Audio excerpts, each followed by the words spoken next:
তার Shakib Al Hasan. He was having good time in Toronto. Shakib Al Hasan একজন দেশদ্রোহী। মাশরাফি এবং সাকিব আল হাসান, আমরা কাউকে কোনোদিন কোনো খেলায় তার কোনো সম্পৃক্ততা আমরা দেখতে চাই না। না, আমার মতে সাকিবকে আমরা টিকেটে দেখতে চাই না। একটা প্লেয়ার নাম তার Shakib Al Hasan, he was having good time in Toronto. এইটা কোন ধরনের জনপ্রতিনিধির কাজ? এটা কোন ধরনের জনপ্রতিনিধির কাজ? বাংলাদেশে, তার দেশে সে একজন প্লেয়ার, সে নাকি নাম্বার ওয়ান অলরাউন্ডার, সে কি তার খেলোয়াড়, সে কি মানুষের মতো একটা মানুষ হওয়ার পরিচয় সে দিয়েছে? সে একটা মানুষ হওয়ার পরিচয় দেয় নেই। এবং সে, আমরা অনেক জায়গায় দেখেছি যে বলছে যে খেলোয়াড় সাকিব আল হাসানকে যেন আমরা দেখি, নেতা সাকিব আল হাসান না দেখি। কেন ভাই? খেলোয়াড় সাকিব আল হাসানকে কেন দেখতে যাবো? আমরা কি আরো সাকিব আল হাসান চাই সামনে? সামনে যদি কোনো সমস্যা হয়, ছাত্রদের যদি আন্দোলন হয়, আমরা কি চাই জনপ্রতিনিধিরা চুপ থাকুক? আমি একটা জিনিস বুঝি না, ছাত্ররা বাংলাদেশের রাস্তায় মরে পড়ে আছে, কিভাবে একটা মানুষ, একটা প্লেয়ার, একটা জনপ্রতিনিধি, একজন এমপি কানাডাতে সুন্দর টাইম কাটাচ্ছে এবং সে সেটা সোশ্যাল মিডিয়ায় দিয়ে বড়াই করে বলতেছে I am having good time. No, you can't have a good time. Your people is dying in Bangladesh on the roads. Normal students are dying on the roads. Shakib Al Hasan, you cannot do that. And we don't want you anymore in any sector of Bangladesh, in any sector of any sports sectors. Shakib Al হাসানের আজীবন নিষিদ্ধ অপসারণ দাবি করছি এবং সাকিব আল হাসানকে বিচারের আওতায় আনায় সংশ্লিষ্ট বাহিনীর দৃষ্টি আকর্ষণ করছি। সাকিব আল হাসান একজন দেশদ্রোহী। আপনি যদি দেশের মানুষ মারা যায়, আপনি যদি চুপ থাকেন এবং আপনি যদি হেসে খেলে সোশ্যাল মিডিয়ায় দিয়ে বেড়ান you are having good time in abroad, in Canada with your family, no, your family is your country's people, not only your family, you are living with in the same house. আর মাশরাফিকে আমরা জানতাম বাংলাদেশে ইমরান খান হিসেবে, যে আমরা একজন ইমরান খান পেতে যাচ্ছি। সেই মাশরাফি তার নিজেকে নষ্ট করলো, সেই মাশরাফি ফালতু রাজনীতি করে আজকে নিজেকে নষ্ট করলো।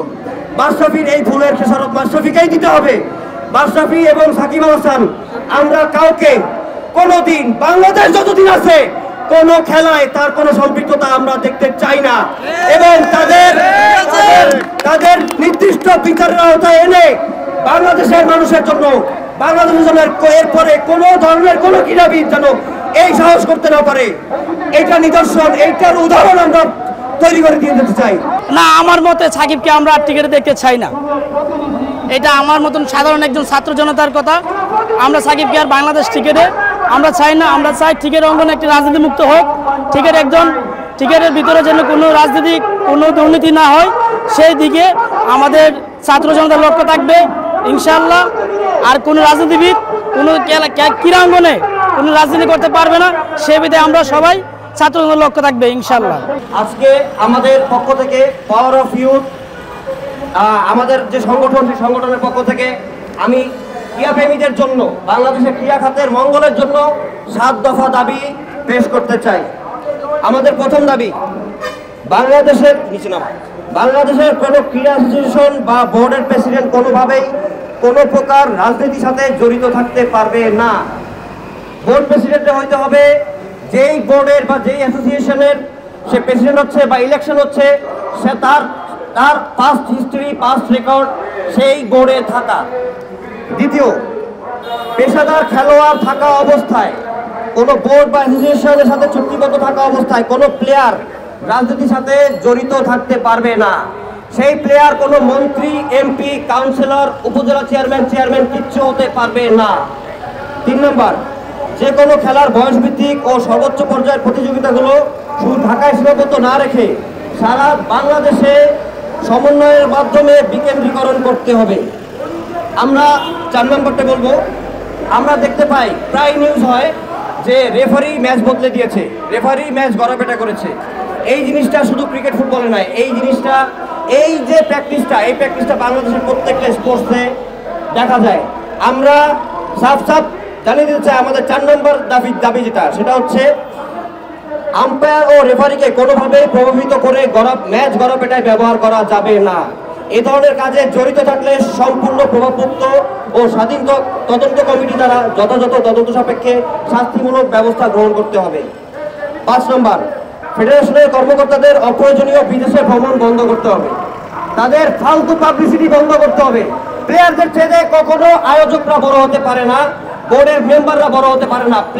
প্লেয়ারদের প্রাধান্য দিতে হবে।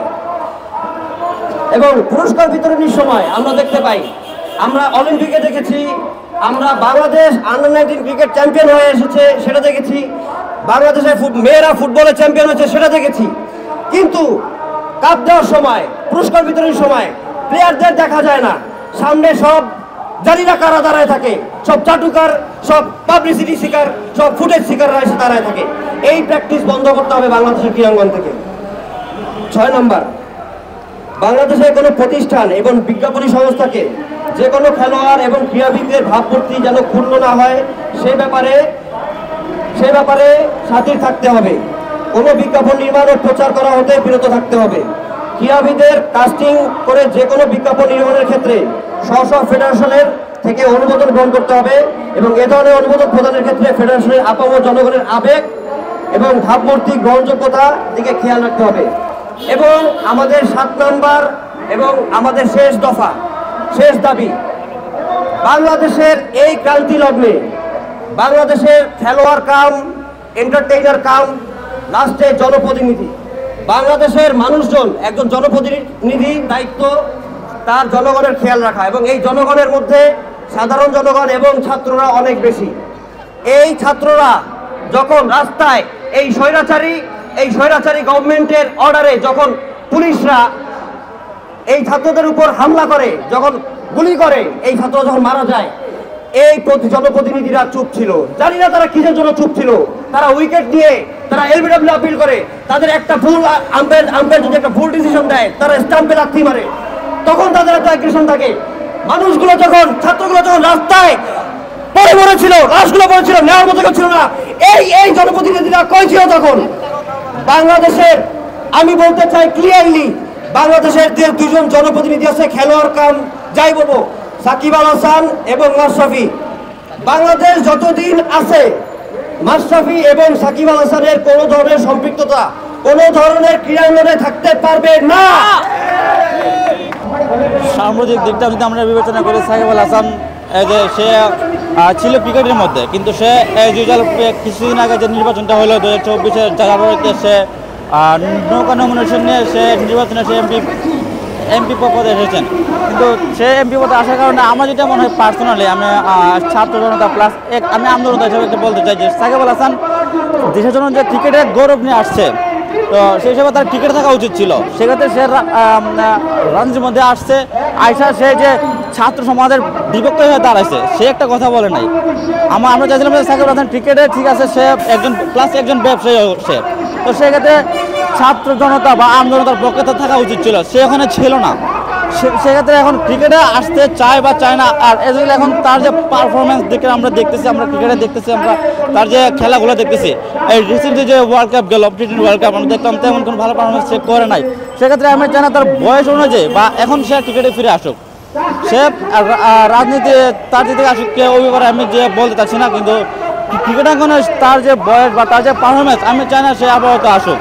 আর যদিও সে কামব্যাক করে আরও ভালো কিছু নিয়ে কামব্যাক করুক, তার ভালো এক্সপিরিয়েন্স আছে, সেক্ষেত্রে আমজনতা যা চাই সেটা হবে আর কি।